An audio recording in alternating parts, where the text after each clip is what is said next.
Uyo tinomutambirai nemufaro nekudzoka kwamaita pachanel yenyu, chanel yamunoziva aiwa iya inokandaka isinganonoke. Okay, singaende kure but aiwa tisandakanganwa. Pane vanongoya kuzoona vasingazoiti subscribe. Please guys, just subscribe to my YouTube channel. Tinokutendai nemufaro. Aiwa channel yedu iri kukura zvinoratidza kuti aiwa muri kuappreciate zvatiri kuita pano. Tiri kufambisa nyaya sezvadziri, nyaya dzisina kuti kunzvika kana kuti kuita sei.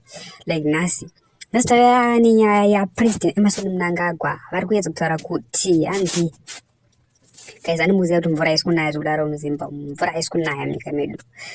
Saka president venyu vatinoziva kaiva vataura kuti ivo zvikaramba zvakaoma kudai so mvura isiri kunaya, aiwa takuda kuzvipira kuti timise n'anga vabatsiri ana sekuru ana tateguru madzitateguru edu ari kubatsira anova ivo ari kubatsira matambudziko akawanda kuvana venyika vakasiyana siyana.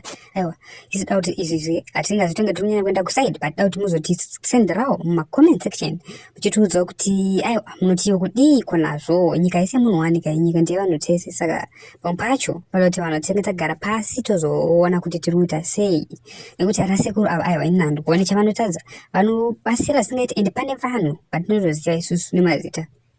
Hazviri kuti tizotaura nemazita aiwa munoziva emazita vatinoziva vakabasirwa nasekuru vanova ivava tisingataura aiwa tisingataura pakurombesa kana kuti kuita sei kana kuita sei. Aiwa tiri kutaura pakubatsira zvinhu zvekumisa matambudziko anenge ada kunetsa kana kuti munhu anenge ada kuuraya mumwewo kana kuti ana ambuya vanenge ada kuroya ana tete. Aiwa especially ava vanoti sekuru zvekuti zvabata vanhu vakawanda zvisingaiti vatinotoziva nemazita ava vanobata varoyi. But mutungamiriri wenyika anova iye President Emmerson Mnangagwa ari kutaura kuti mvura ikasanaya mwedzi uno zvinge zvichireva kuti vanhu ava ndo vari kutadzisa mvura kunaya.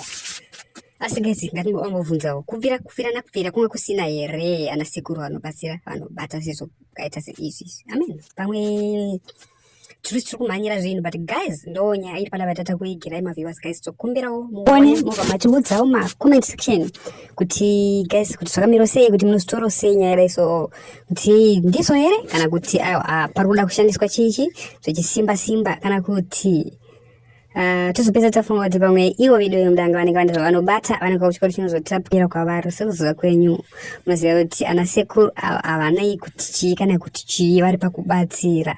Okay, tokumbira kuti mukuti chii mumacomments. Thank you for watching.